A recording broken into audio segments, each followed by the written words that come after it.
শ্রী শ্রী চৈতন্য চরিতামৃতম মধ্যলীলা একবিংশ পরিচ্ছেদ।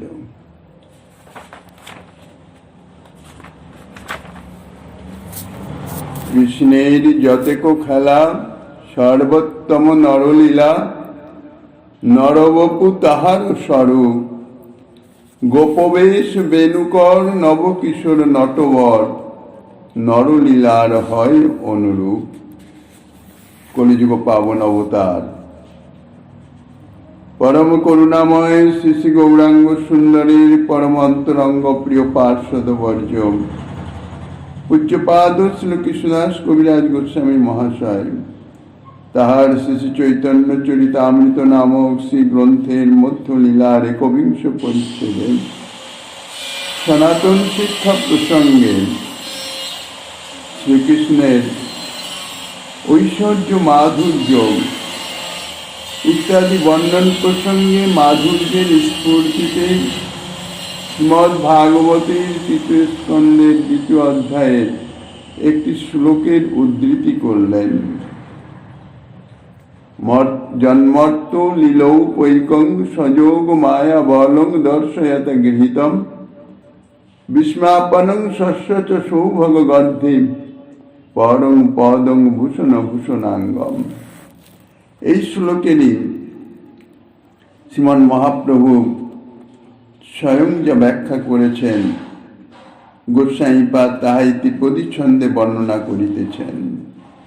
কৃষ্ণের যতেক খেলা সর্বোত্তম নরলীলা, নরবপু তাহার স্বরূপ। গোপবেশ বেণুকর নবকিশোর নটবর, নরলীলার হয় অনুরূপ। এর প্রথম ত্রিপদী তাহা আমরা ইতিপূর্বে আস্বাদন করেছি। গোপবেশ বেণুকর নবকিশোর নটবর, নরলীলার হয় অনুরূপ। শ্রীকৃষ্ণের নরস্বরূপ আরও আছে। রামচন্দ্রাদি স্বরূপ নরবপু, তাহাদেরও যে লীলা তাহাও নরবৎ লীলা। পূর্ণচন্দ্র পূর্ণ অবতার শ্রী রামচন্দ্র যেমন নরস্বরূপ, তেমনি আরো পরশুরাম অবতার ইত্যাদি যে সমস্ত অংশকলা অবতারের মধ্যেও অনেক নরস্বরূপের অর্থাৎ নরবপুরূপ অবতার বা লীলা ইত্যাদি আছে, কিন্তু তাহারা কেউ স্বয়ংরূপ নহে। কেননা স্বয়ংরূপের যে রূপ বর্ণনা করছেন, স্বরূপ বর্ণনা করছেন গোপবেশ বেণুকর, তাহাদের সুতরাং যেহেতু তাঁরা স্বয়ংরূপ নন, এই জন্য তাদের লীলায় সৌন্দর্য মাধুর্য বৈদগ্ধাদি ইত্যাদি পূর্ণতম বিকাশ নাই। এই জন্য তাদের লীলাও সর্বোত্তম নয়। সর্বোত্তম নরলীলা ঠিকই, কিন্তু সব নরস্বরূপেরই লীলা সর্বোত্তম নয়। কোন নরস্বরূপের লীলা সর্বোত্তম তাহার এই বিশেষত্ব অর্থাৎ বিশেষ স্বরূপের বর্ণনা করছেন গোপবেশ বেণুকর। গোপবেশ বেণুকর, গোপবেশ অর্থাৎ গোপালকের বা রাখালের বেশ, তাহাই হচ্ছে গোপবেশ। শ্রীরামচন্দ্র রাজার বেশ, রাজা রাম তাঁর ক্ষত্রিয়ের রাজবেশ, পরশুরামাদি ঋষির বেশ, কিন্তু তা নয়। স্বয়ং ভগবান যে স্বরূপের লীলা সর্বোত্তম, সেই স্বরূপের বেশ হচ্ছে গোপবেশ, অর্থাৎ গোপালক বা রাখালের বেশ। হাতে পাচুনি, মাথায় পাগড়ি, কাঁধে গরু বাঁধার দড়ি, গোদহনকালে হাতে গোদহন ভাণ্ড, ছাদন দড়ি ইত্যাদি নানান রকম ইহা সংযুক্ত যে বেশ তাহাই হচ্ছে গোপবেশ। এটা তো তাঁর বেশ। আর তাঁর ধৃত হস্তধৃত কি বস্তু থাকবে? বেণুকর। বেণু সদা সর্বদাই তাঁর হস্তে থাকবে। বেনু দ্বাদশ অঙ্গুলি দীর্ঘ, 12 আঙ্গুলি দীর্ঘ, অঙ্গুষ্ঠ পরিমাণ স্থূল, অর্থাৎ মোটা হচ্ছে অঙ্গুষ্ঠ পরিমাণ, আর তাতে 6টি ছিদ্র থাকে ছোট্ট আকারে। পাবিকাক্ষ ভবেদ বেনুর দ্বাদশ আঙ্গুল ও দৈর্ঘ্য ভাগ, স্থলে অঙ্গুষ্ঠমিতং সর্বিরেব রন্ধ্রই সমন্বিত। অর্থাৎ দ্বাদশ আঙ্গুলি 12 আঙ্গুল লম্বা হবে, অঙ্গুষ্ঠ পরিমাণ মোটা হবে, আর তাতে 6টি ছিদ্র থাকবে। এই হচ্ছে বেনু। সেই বেনু এই রাখাল বেশধারী যে নরস্বরূপ তার হস্তে সদা সর্বদাই থাকবে, অর্থাৎ তার সঙ্গে থাকবে। আর তার বয়স হবে কিরকম? নবকিশোর, নিত্য নূতন কিশোর।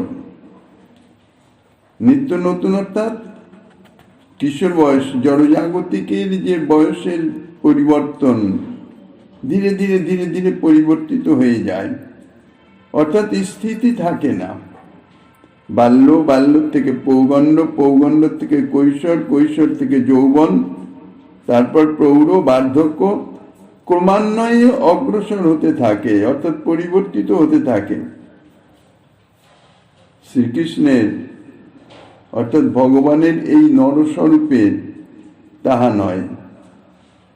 কৈশোরে স্থিতি, এবং সেই কৈশোর যেমন পৌগণ্ড থেকে কৈশোরে পদার্পণ করলেন, তারপরে যে ধীরে ধীরে কৈশোরের যে সৌন্দর্য মাধুর্য বিকশিত হলো,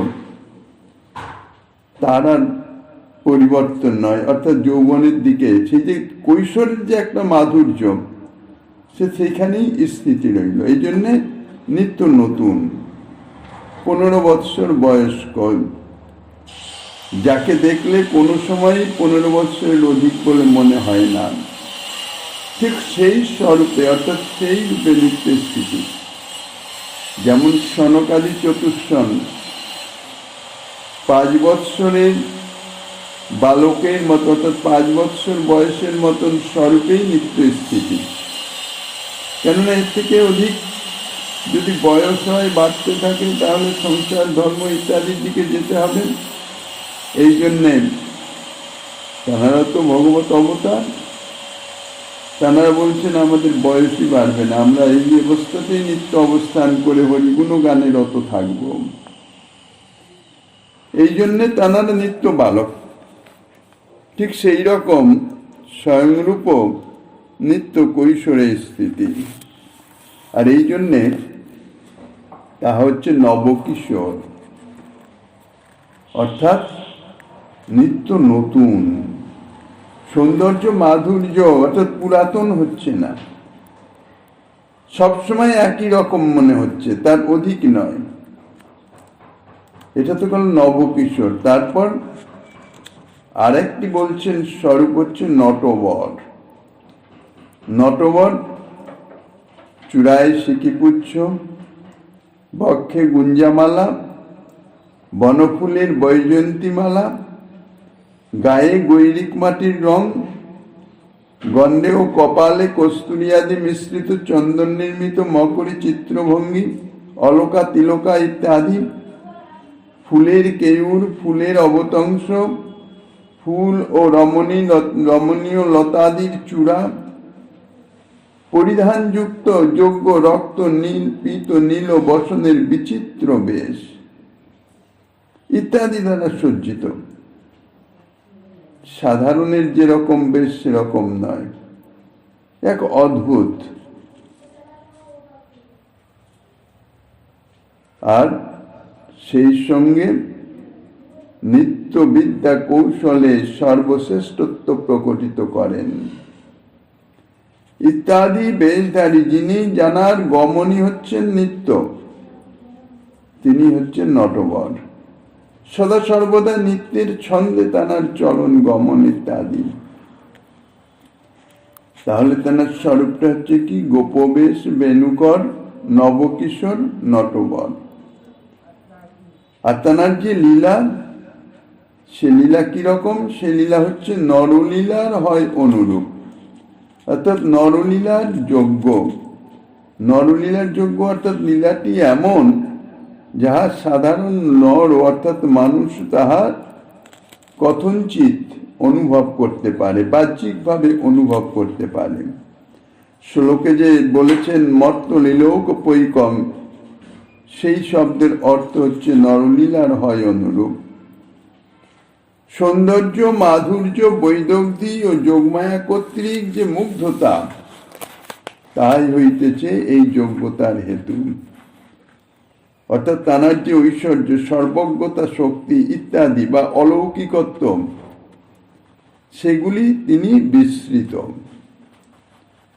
নরলীলা অর্থাৎ মানুষের মতন, নরলীলার হয় অনুরূপ, অর্থাৎ নরলীলার যোগ্য। অনুযুক্ত রূপ, অনুরূপ। অনুরূপ হচ্ছে লক্ষণ।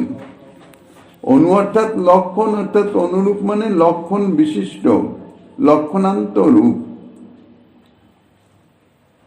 অনু অর্থাৎ পশ্চাৎ সাদৃশ্যম লক্ষণম বিপসা ইত্থম ভাব ভাগ হীন সহার্থ আয়াম সমীপম পরিপাটি ইত্যাদি। এ সমস্তই অনুশব্দের অর্থ। পরিপাটি অর্থেও এ স্থলে অনুশব্দ ব্যবহৃত হতে পারে। তাহলে অনুরূপ শব্দের অর্থটা কি দাঁড়াবে? পরিপাটি রূপ, পরিপাটি যুক্ত রূপ। নরলীলার লক্ষণাকান্ত, নরলীলার মতন আর কি দেখতে, নরলীলার পরিপাটি বিশিষ্ট যে রূপ, সেই রূপ। গোপবেশ, বেণুকর, নবকিশোর, নটবর রূপই হচ্ছে সর্বোত্তম নরলীলার লক্ষণযুক্ত এবং সর্বোত্তম নরলীলার পারিপাট্য বিশিষ্ট রূপ। অর্থাৎ নরলীলার যে পারিপাট্য, সেই পারিপাট্য সর্বোৎকর্ষে প্রকাশিত হয়। অথবা অন্যভাবেও এই অনুশব্দের অর্থ করা যায়। তা হলো অনুশব্দের অর্থ হলো প্রাণ আছে যার, প্রাণী। অনুরূপ শব্দের অর্থ হচ্ছে প্রাণীরূপ। এখানে প্রাণীরূপ শব্দের দুইটি অর্থ হতে পারে, একটা হচ্ছে প্রাণীতুল্য রূপ, আর একটা হচ্ছে প্রাণীর রূপ। নরলীলার অনুরূপ অর্থে নরলীলার অর্থাৎ প্রাণ আছে যার নিকটে, সেই প্রাণীতুল্য রূপ। অথবা নরলীলার অর্থাৎ প্রাণ আছে যাহার নিকটে, সেই প্রাণীর রূপ। সৌন্দর্য, মাধুর্য, বৈদগ্ধাদি এবং যোগমায়া কর্তৃক মুগ্ধত্বই নরলীলার প্রাণ। ইহা যেই রূপের আছে, সেই রূপই হচ্ছে নরলীলার প্রাণী। গোপবেশ, বেণুকর, নবকিশোর, নটবর রূপই হচ্ছে এই রূপ।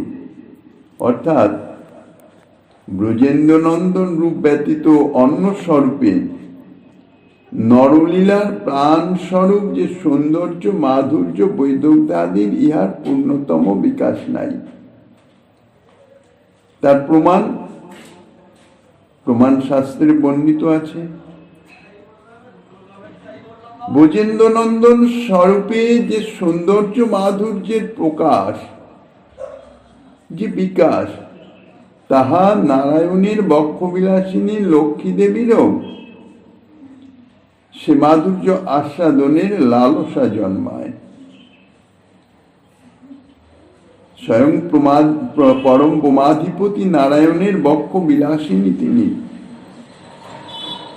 ঐশ্বর্যের অধিষ্ঠাত্রী দেবী। তিনি এই ব্রজেন্দ্র নন্দনের মাধুর্য, বৈদগ্ধাদির আস্বাদনের জন্য লালসান্বিত হয়েছেন। শুধু তাই নয়, স্বয়ং ব্রজেন্দ্র নন্দনে যখন লীলার মধ্যে, লীলাতে গোপীগণকে ভ্রান্ত করবার জন্যে, অর্থাৎ রাসলীলার মধ্যে তিনি একাকী শ্রীমতী রাধারানীর সঙ্গে মিলিত হবেন, এই বাসনায় রাধারানীকে ইঙ্গিত করে তিনি অন্তর্ধান হয়ে যান। কিন্তু লীলার আবেশে রাধারানী সেটি অনুধাবন করতে পারেন নাই। হঠাৎ অদর্শন হয়ে গেছেন।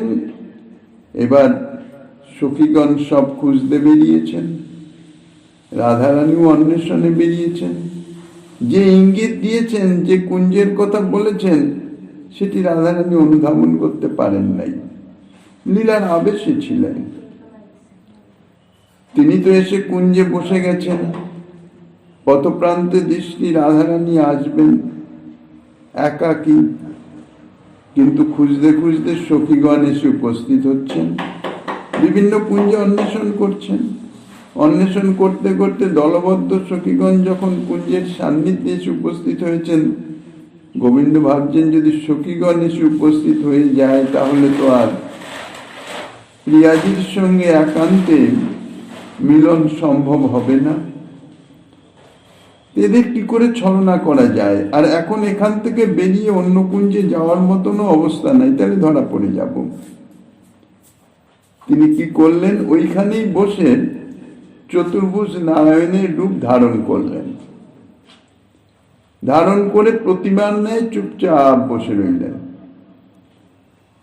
গোপীগণ খুঁজতে খুঁজতে যখন কুঞ্জে প্রবেশ করে যখন নারায়ণ স্বরূপ দেখলেন, তখন তারা বললেন, তো নারায়ণ স্বরূপ, নারায়ণের বিগ্রহ, ইনি আমাদের কান্ত নন। নারায়ণের চরণে প্রণতি জানিয়ে কান্তের মিলন প্রার্থনা করে তারা কুঞ্জে থেকে বেরিয়ে চলে গেলেন। স্বয়ং শ্রীকৃষ্ণ তিনি নারায়ণের চতুর্ভুজ রূপ ধারণ করেছেন, সেই রূপের যে মাধুর্য সৌন্দর্য তাহা গোপীগণকে আকৃষ্ট করতে পারল না। তারপরে রাধারানী যখন সবার পশ্চাতে ধীরে ধীরে অন্বেষণের জন্য এই কুঞ্জের দ্বারের দিকে আসছেন, শ্রীকৃষ্ণের কামনা রাধারানীর সঙ্গে মিলন, কিন্তু হঠাৎ একটা বিচিত্র বাসনা মনে জাগলো, আচ্ছা দেখি তো রাধারানী কি করেন, এই চতুর্ভুজ স্বরূপ দেখে তিনি আমাকে চিনতে পারেন কিনা, তাঁর হৃদয়ে আমার অনুভব হয় কিনা। বলে তিনি চতুর্ভুজ স্বরূপ আর সংগোপন করলেন না, ওই রকম ভাবেই বসে রইলেন।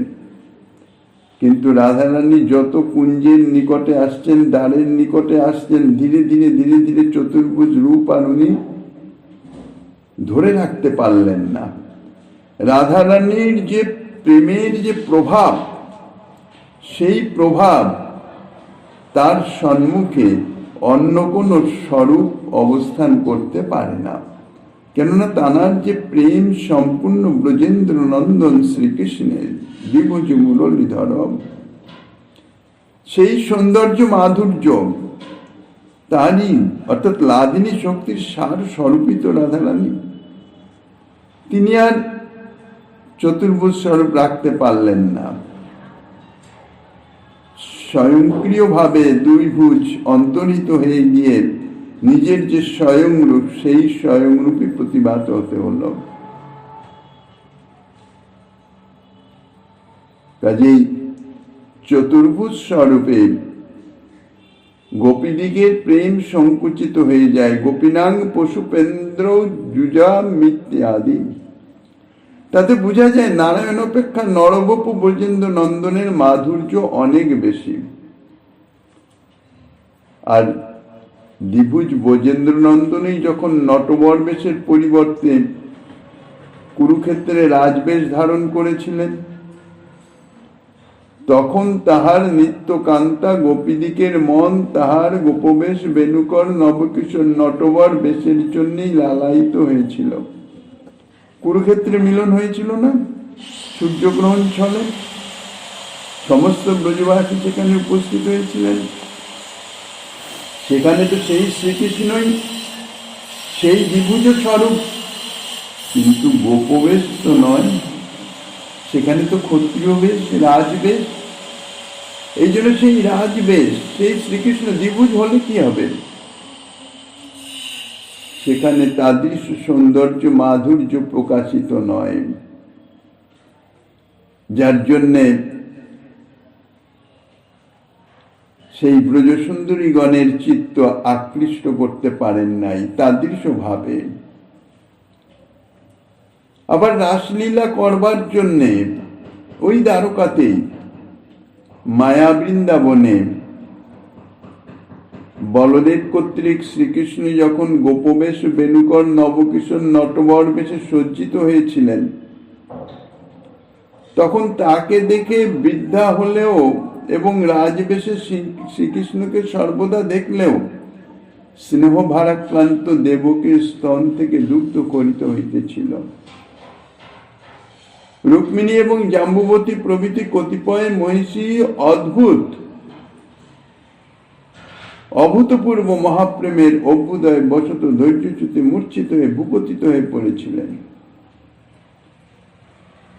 এটি একটি দ্বারকা লীলার অন্তর্গত। শ্রীকৃষ্ণ বৃহৎ ভাগবতামৃতে ইহার বর্ণনা আছে। শ্রীকৃষ্ণ প্রায়ত রাত্রে রাধারানী ব্রজবাসীগণের স্মরণে বিরহে ক্রন্দন করেন।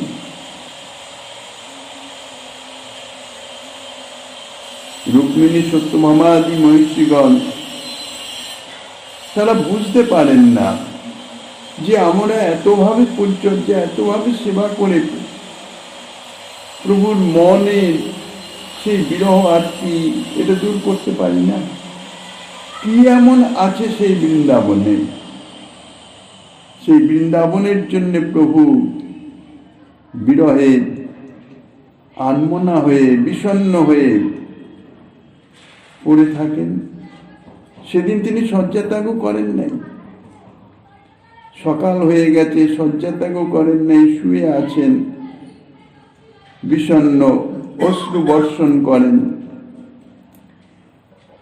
এখন এই বৃন্দাবনের যে প্রভাব, মহিমা, মাধুর্য দ্বারকাবাসী কেউই তো জানে না, একমাত্র ব্যতিক্রম রোহিণী দেবী, শ্রীকৃষ্ণের মাতা রোহিণী দেবী।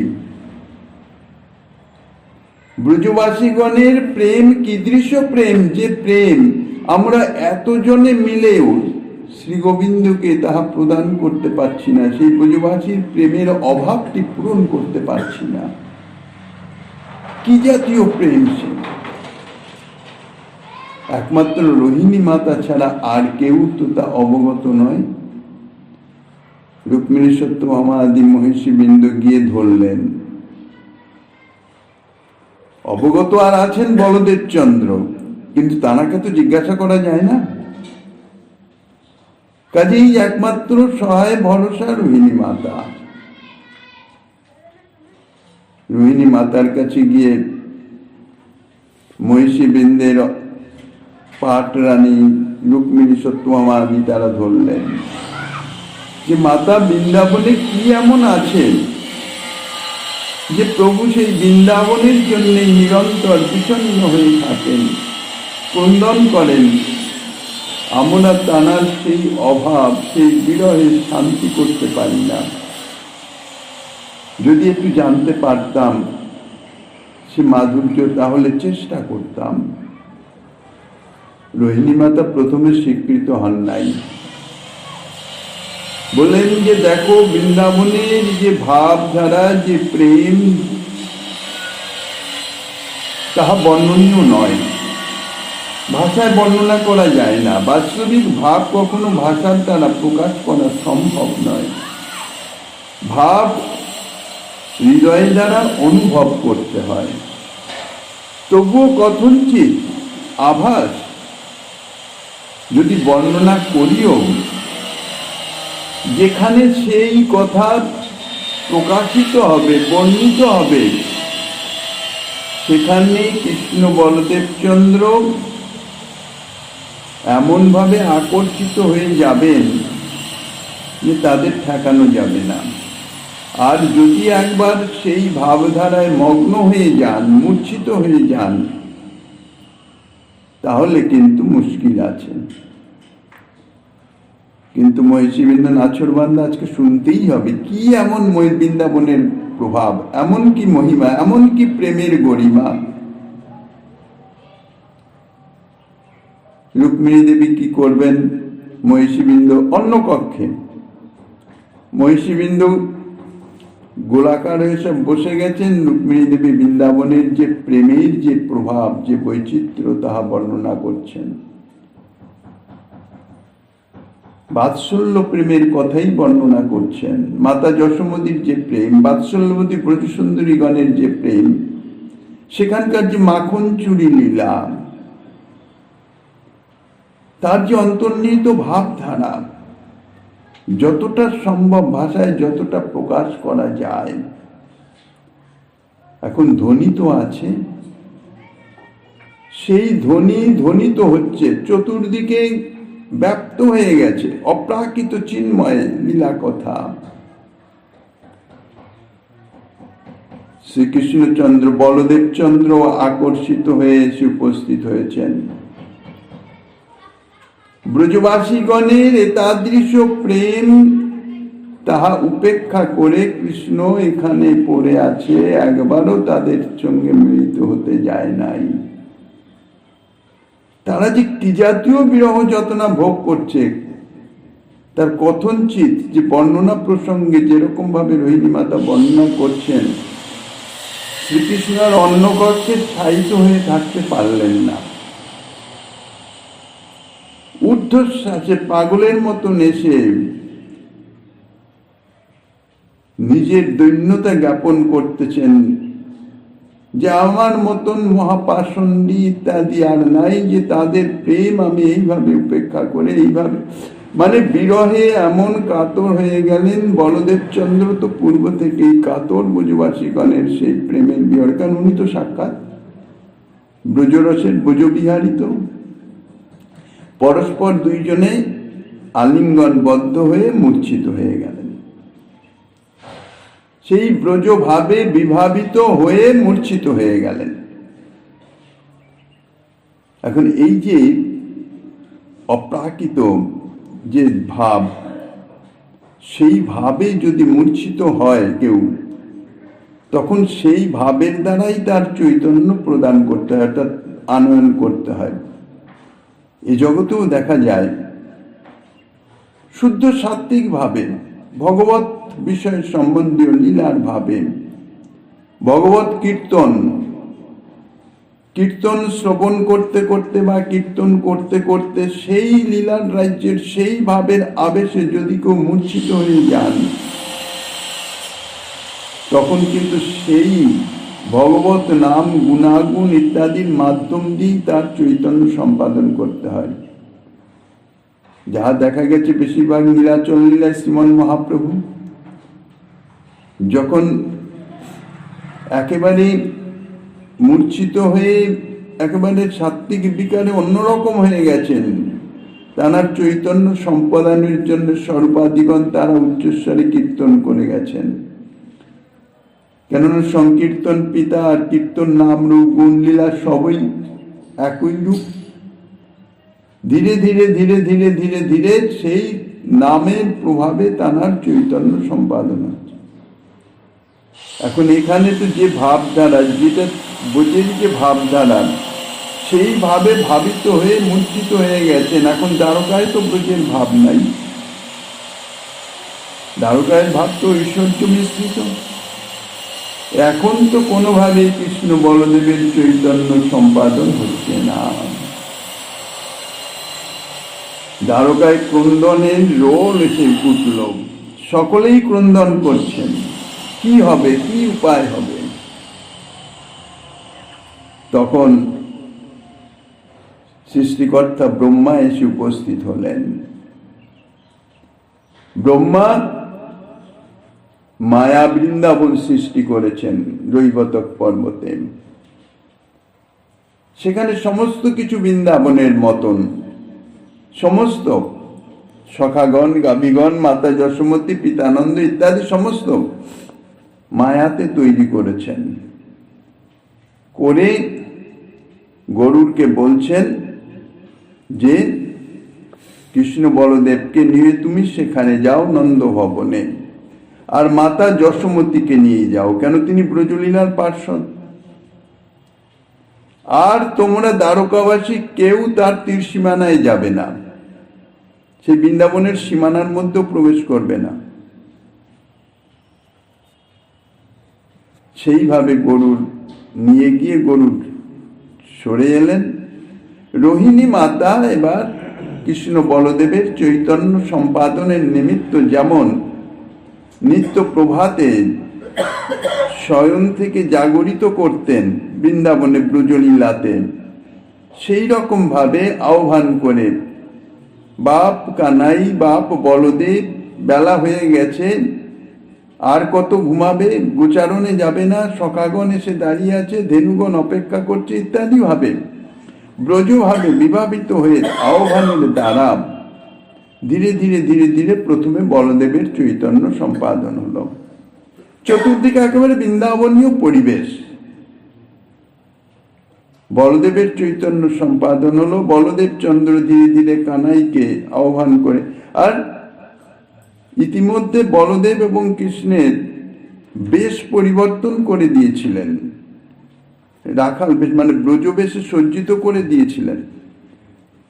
তাই মূর্ছা থেকে জাগরিত হয়ে সেই বেশেই নিজেকে পেয়েছেন, সেইভাবেই ভাবিত হয়েছেন। ভাব ক্ষুণ্ণ হওয়ার কোন অবস্থাই সৃষ্টি হয় নাই।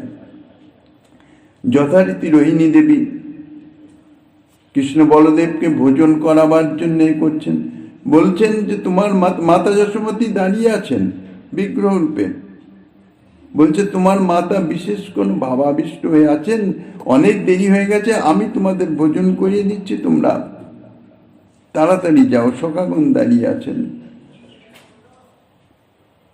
বলে রোহিণী দেবী ভোজন করালেন, যৎকিঞ্চিত ভোজন করে এবার গোচারণে যাচ্ছেন।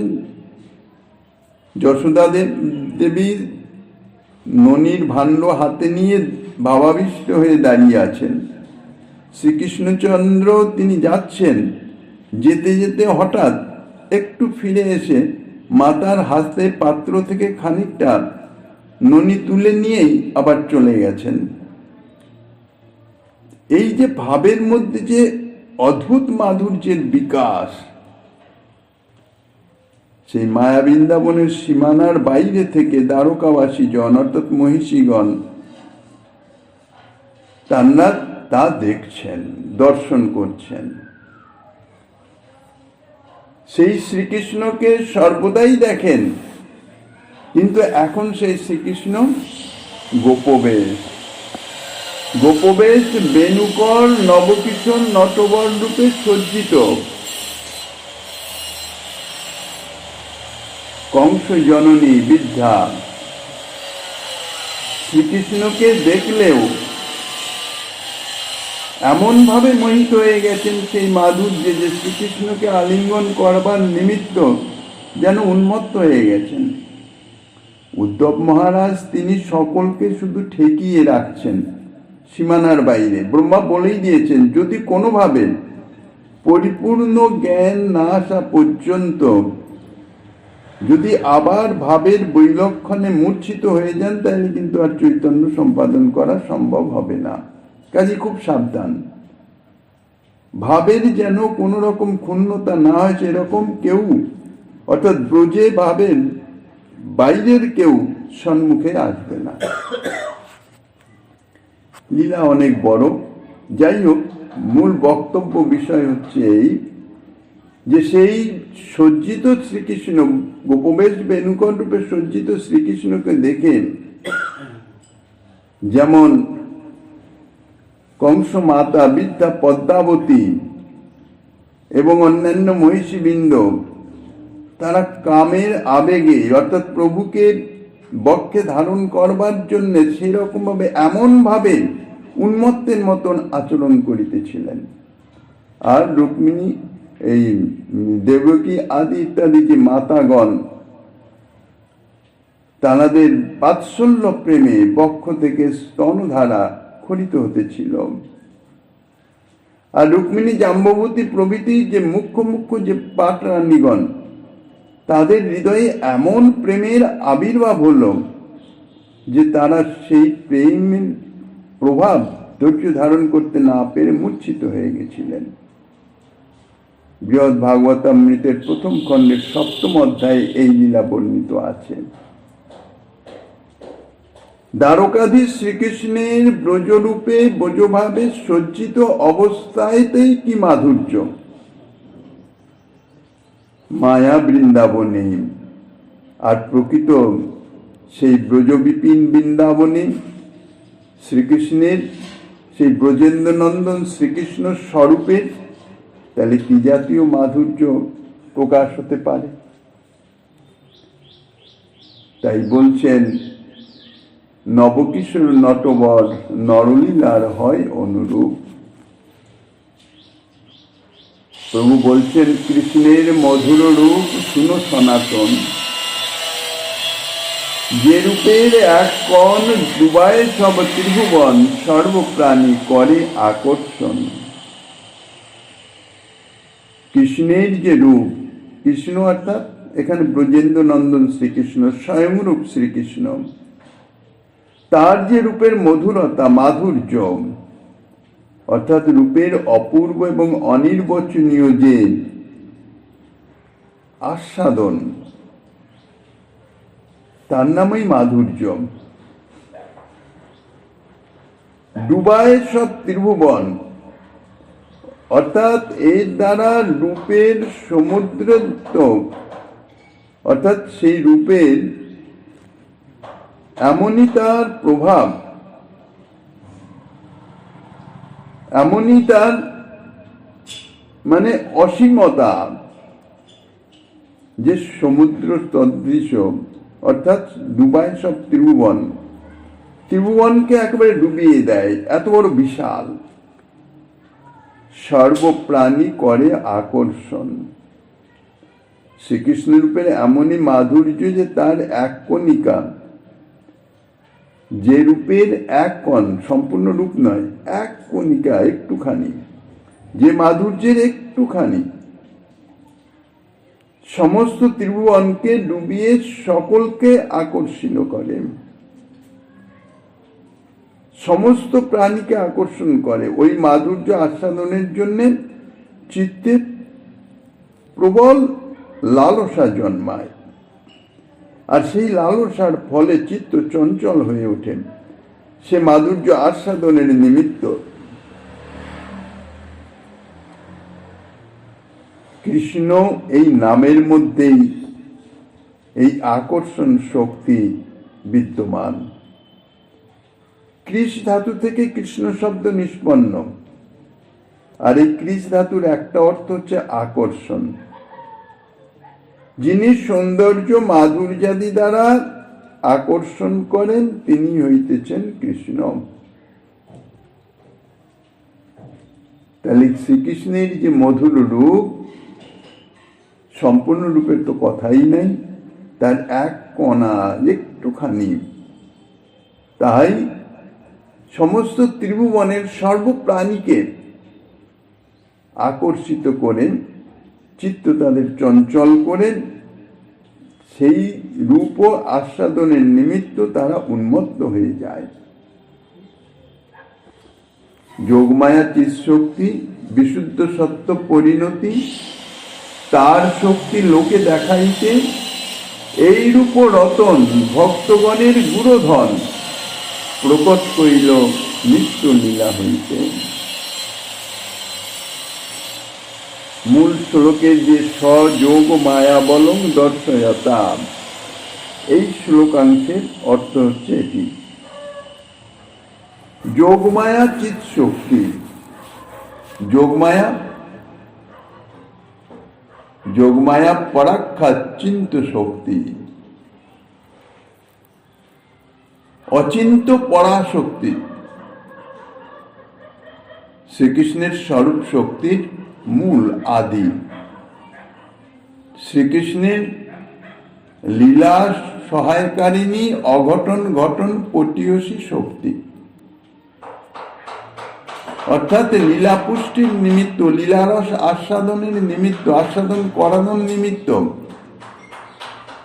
যাহা অসম্ভব, যাহা ঘটিত হওয়ার সম্ভব নয়, তাহাকেও সম্ভবে পরিণত করাতে যিনি অত্যন্ত পারদর্শী, যেমন তেমন ভাবে করলাম তা নয়, অত্যন্ত পারিপাট্য সহকারে তা সম্পাদন করতে পারেন যে শক্তি, তাহাই হচ্ছে যোগমায়া শক্তি।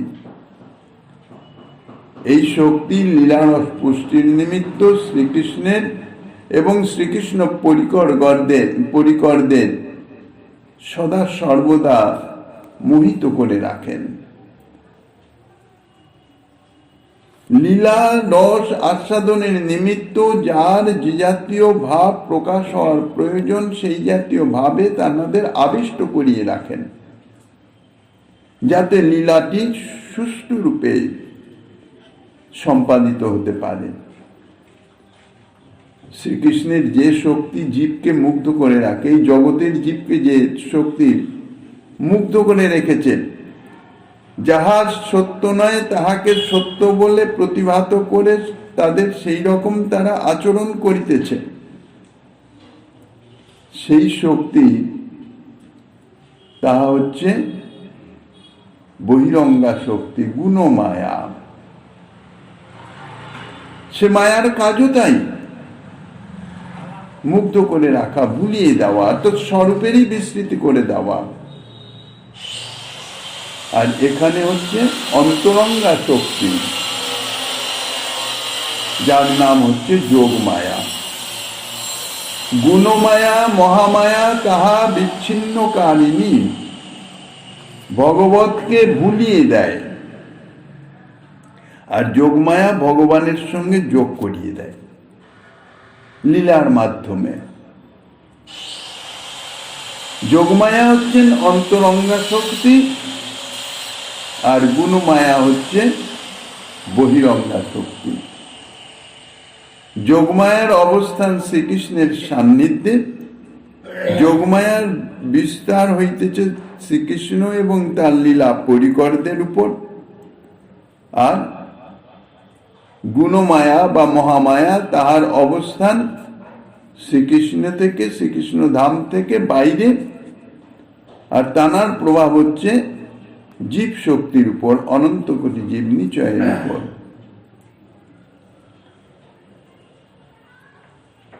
গুণমায়া হলো বহিরঙ্গা, প্রাকৃত ব্রহ্মাণ্ডেই তার কার্যস্থল, আর যোগমায়া অন্তরঙ্গা, তাই সদা সর্বদাই ভগবত ধামই হচ্ছেন তার কার্যস্থল।